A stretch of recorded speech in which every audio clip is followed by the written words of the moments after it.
Hey guys, the Season 12 finale of The Curse of Oak Island delivered the kind of tantalizing revelations, emotional reflections, and high-stakes drama that have made the series a global phenomenon for over a decade. Episode 25, titled simply Uplifting Discoveries, was more than a capstone to another year of tireless excavation and investigation. It was a potent distillation of Oak Island's mystique, reminding viewers why the 230-year-old mystery continues to captivate hearts and minds.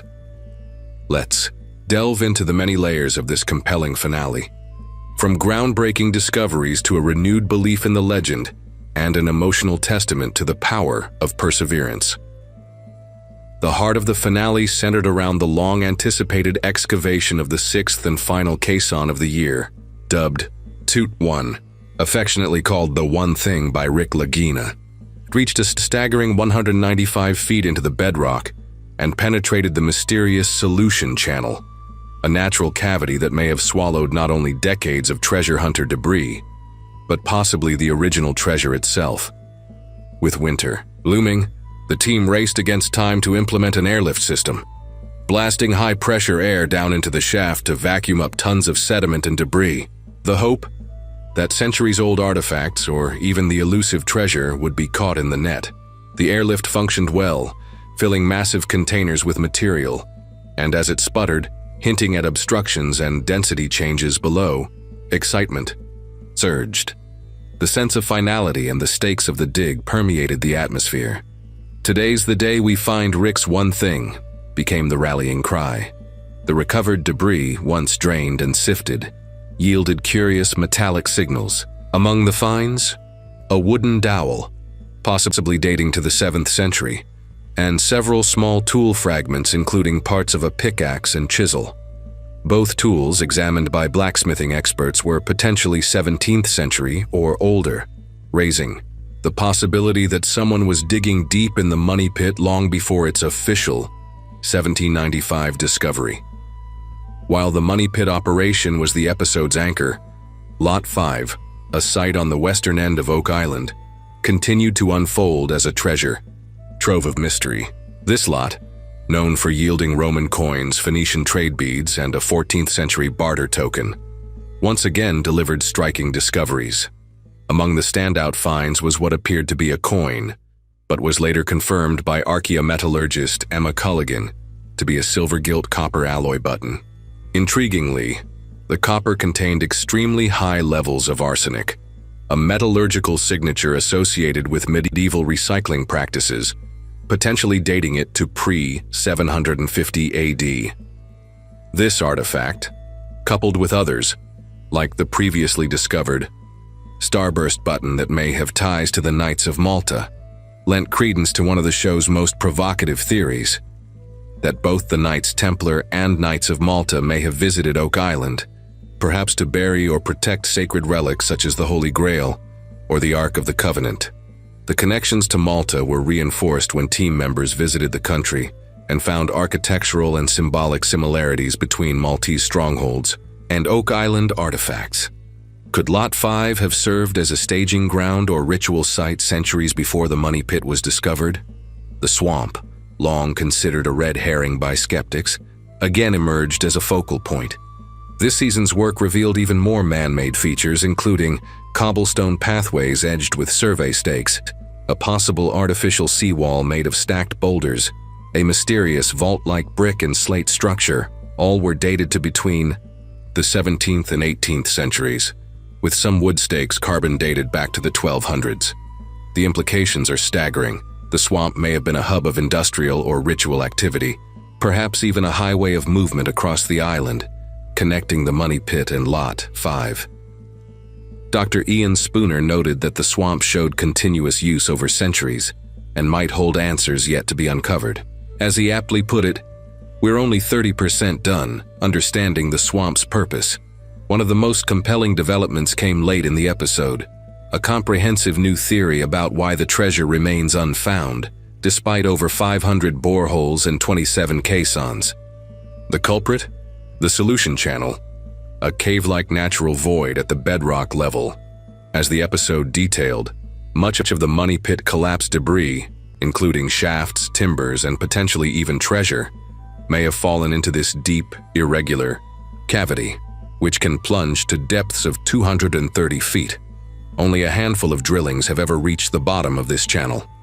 This new understanding gave rise to a dramatic idea for the future: a honeycomb dig, a series of overlapping caissons, creating a grid that would finally explore the vast, uncharted pockets of the solution channel. Such an effort would be among the most ambitious ever attempted on the island. As Marty Lagina candidly admitted, he began this journey solely focused on treasure. But now, driven by the proof and passion around him, he sees it as a worthwhile, historic adventure. The emotional climax of the episode occurred in the war room, where the team convened one final time to assess the season's finds and chart a course forward. Rick Lagina, ever the philosopher, paid tribute to the unity and dedication of the Fellowship of the Dig. His words encapsulated the theme of the entire series: belief. Belief in the island, in its secrets, in each other, and in the dream of solving a puzzle centuries in the making. Even the most skeptical of the group, like Marty and Alex Lagina, acknowledged a profound shift. What began as a mad mission has evolved into a real pursuit of history, legacy, and truth. Rick's parting words, "Let's solve this thing," hit harder than ever before, because now, after season 12, it feels like they're finally within. True, though the Oak Island team didn't unearth glittering piles of gold doubloons in this finale, they uncovered something equally valuable: proof.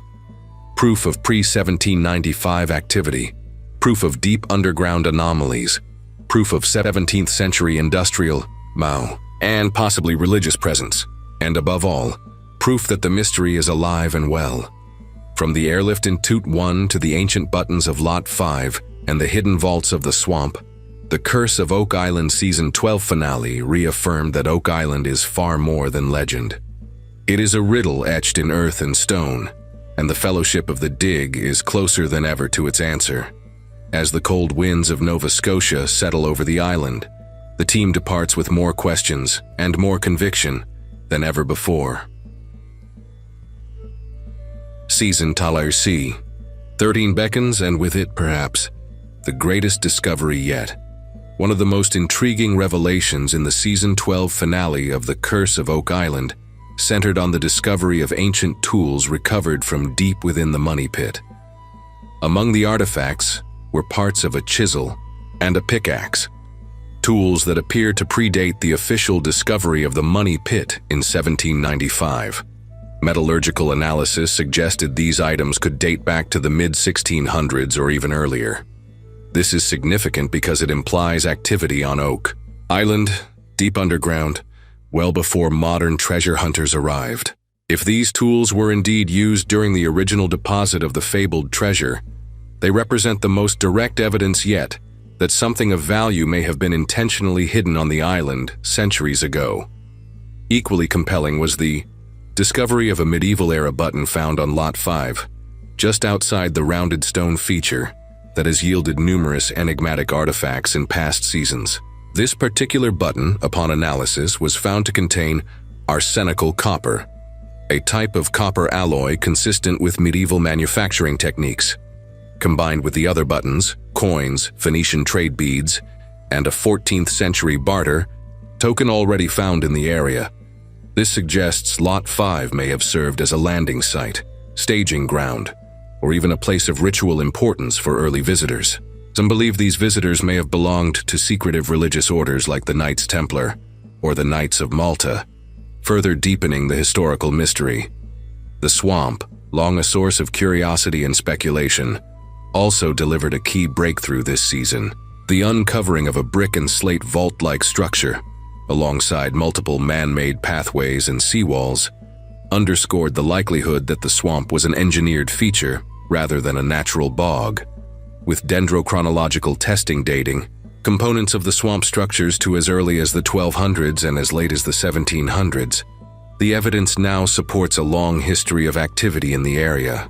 The swamp may have served as a maritime transit hub or concealment site, with one theory suggesting it was used to smuggle and bury valuables from ships that made landfall on Lot 5, or the Western Drumlin. But perhaps the most tantalizing development in the finale was the airlift excavation of the Tati-1 shaft in the Money Pit area. This shaft, which had broken through into a large natural cavern known as the Solution Channel, was the focus of intense effort as the team employed high-powered airlifting equipment to bring debris from nearly 200 feet underground to the surface. Among the material recovered were the medieval tools and a curious wooden dowel, a rare construction artifact dated as far back as the 7th century AD. This find is particularly unusual because most prior tunneling activity used metal fasteners. The presence of a wooden dowel may point to a previously unknown construction technique, possibly employed by the original depositors of the treasure.